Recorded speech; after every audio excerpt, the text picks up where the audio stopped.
Please. Thank you. Sir, I stand here to support the bill.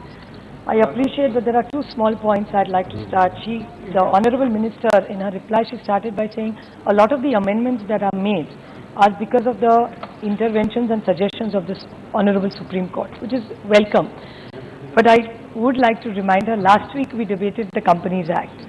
And during the Companies Act, you said that UP had made it, and constantly we have to rebring it to bring in amendments. I think laws are made with very good intentions, whether you make them or we make them. This has barely been 2 years, and this is the third time I think we are talking about it. So I think we all need to rise, because at some point we have made it with good intentions, we have made it with good intentions. I think all governments make things with good intentions, but just because you've been bringing amendments, that doesn't make it a bad bill. I stand here today when this morning I was looking at the television and the market has fallen even 300 points today. Even during the budget, it fell down. And generally, the economy of this country is not in a very robust. I do appreciate you will be reaching 5 trillion economy. It's wonderful. Why 5? Let's aim for 10 if it's for the betterment of our country. But really, what is the ground reality? And the intent of this bill is very good, but what are the final outcomes that I'd like to say? You said this has to be fair and equitable. Now, I'd like to give a few examples, since I come from Mumbai, which is the financial capital of this country. Some people talked about the service industry. I'd like to highlight a point of, say, just an example, which is like Jet Airways. Now, how does Jet Airways fit into this? We went into liquidation for it. Now, thousands of jobs are gone. Now, even if you go to liquidate it, the aircrafts are all leased. So if you liquidate a company, would have been better. I do understand the government does not need to pump in money to restart the company. There are several examples I could give you like this. So could there be another plan just besides this, where we could help in some ways to revive companies? Like another example of steel industry. Just today, I saw the reason the market fell down is there are 9 verticals, including steel, it could be cement. That's why the economy is slowing down, because globally these are segments which are not doing well. And of course it's going to hurt the world, it's going to hurt us. We're not an insulated economy from the world after opening up. I'll give you an example of, say, like an SR Steel. Now SR Steel could have been resolved earlier. You are increasing the days. I'm sure increasing the days from 220 to 350, I could 330, I could stand corrected, is a very well intent, because I do understand there are some which have taken 600 days and really nothing has get. So why would you increase the days? And suppose a steel company has been sold, say, 2 months ago.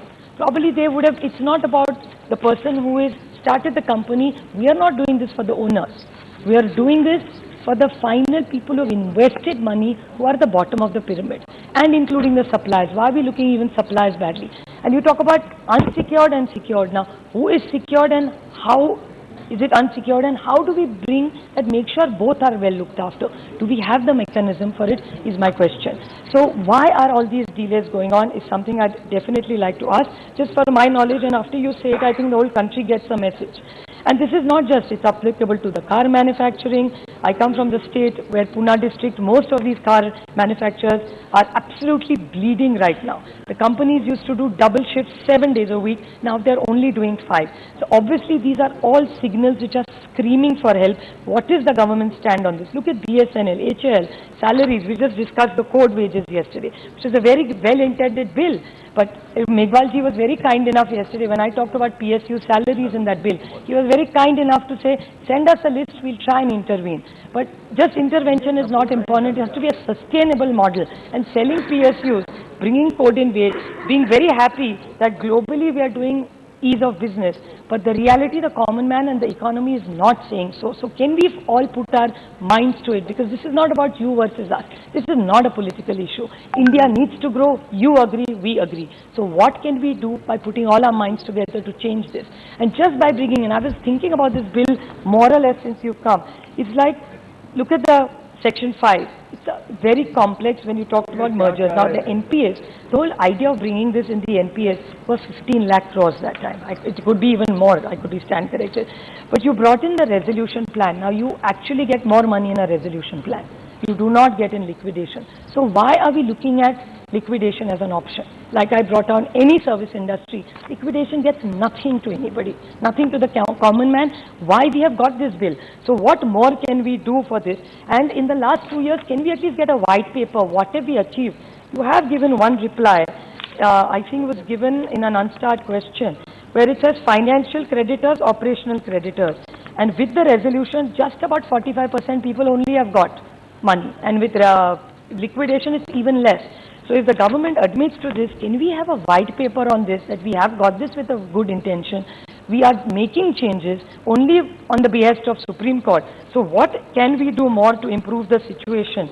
And the other 2 points which I'd like to say is, when you talk about waterfall mechanism, I think that's something you need to put it on record about secured and unsecured, of how they will have equal rights. If you could clarify about that.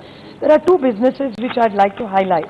Is when we've had bidding processes. Now, after the court's intervention, since you mentioned the Supreme Court, look at an example. I mean, these are just things which you get in the newspapers. So I don't mean to quote any company, but look at the cement companies.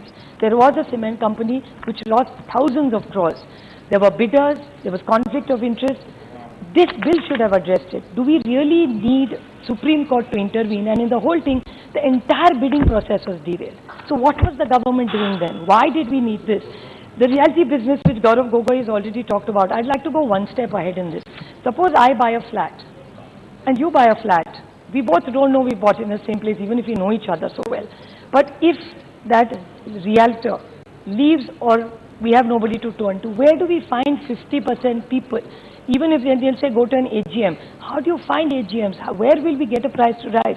So if I was buying an apartment, where will I go chasing 50% people? So why are we stuck? So is there some mechanism which you have in mind which will help us this? And what worries me most in this entire bill is, which I have not understood, which I think only you will be able to explain, is in this entire game, there is only one credit agency which handles everything. So suppose I am a company, there is one credit agency which says that I'm AAA, which is wonderful. When he goes to the bank, it's the same agency says that this AAA company is wonderful, please give them a loan.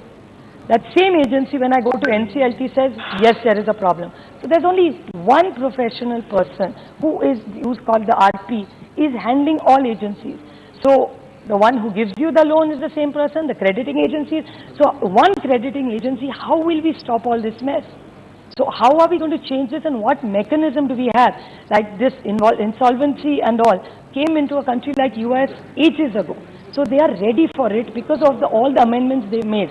We are still, it's a baby for all of us. So what way can we find where all these agencies, which is a single credit agency, I don't care who they are. They could be from India, they could be abroad, whoever they are. But the general sense of the House and people who are outside this parliament, ask me only one question. Then when you all are sitting in parliament, you all think all is really wonderful in this country.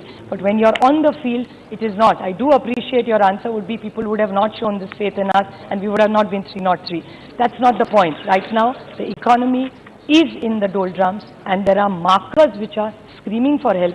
So I would request you that what are you going to do about all these several issues that have come, and the credit agencies, how will they multiply and how will make sure that they reach the last person who is reaching for help? Otherwise it's a monopoly. So आप loan भी एक से ही लो, certificate भी उसी लो और दिवाला भी उसी से निकालो. So it's all one agency. So if you could kindly clarify how we can improve this. I wholeheartedly support this, but I think we all need to put our minds to it, get some professional advice. Maybe you can go to the standing committee again once or twice to get some more recommendations and do this for the right intention so that it gets implemented on the field for the reason that you have brought it. Thank you. Thank you.